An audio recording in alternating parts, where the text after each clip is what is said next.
BJP নির্বাচনী বৈঠকে তৃণমূলী হামলার অভিযোগ, বাড়িঘর সহ নজরদারি ক্যামেরাও ভাঙচুর, জখম 5 এলাকায় চরম উত্তেজনা, অভিযোগ অস্বীকার করল শাসক দল। এদিকে প্রার্থী ঘোষণা হতেই মহেশতলা ও ফলতায় তৃণমূলের দেয়াল লিখন, আনন্দ উচ্ছ্বাসে ভাসছে দলীয় কর্মীরা। আসবো বিস্তারিত খবরে।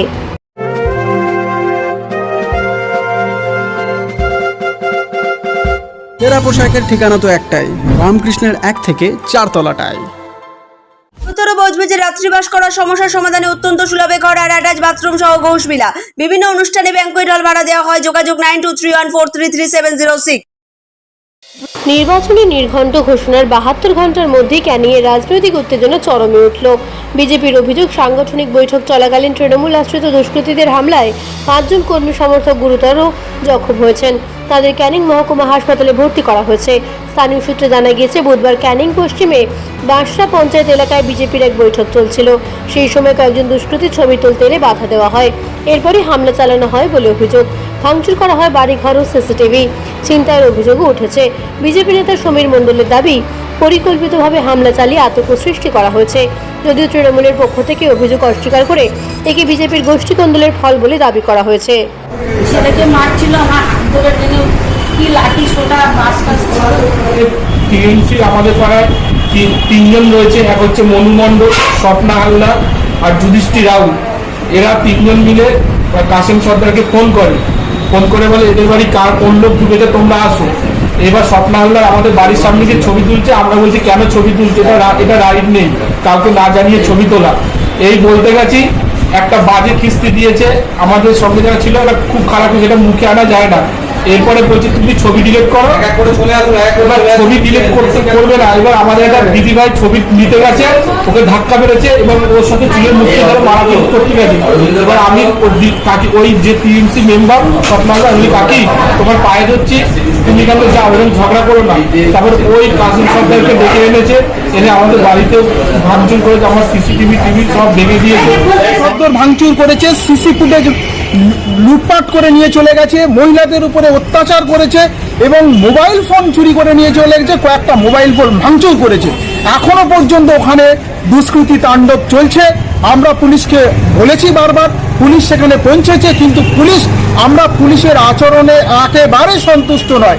এইরকম আজকে আমাদের 4 নম্বর মণ্ডলে বীরবেড়ের ওখানে আমাদের ছত্তিশগড়ের এমএলএ তিনি এসেছিলেন আমাদের মণ্ডল সভাপতি দেবাশিসের ওখানে এসে একটি বাড়িতে ভোজনের ব্যবস্থা ছিল, সাংগঠনিক বৈঠক সঙ্গে একটা ভোজনের ব্যবস্থা ছিল।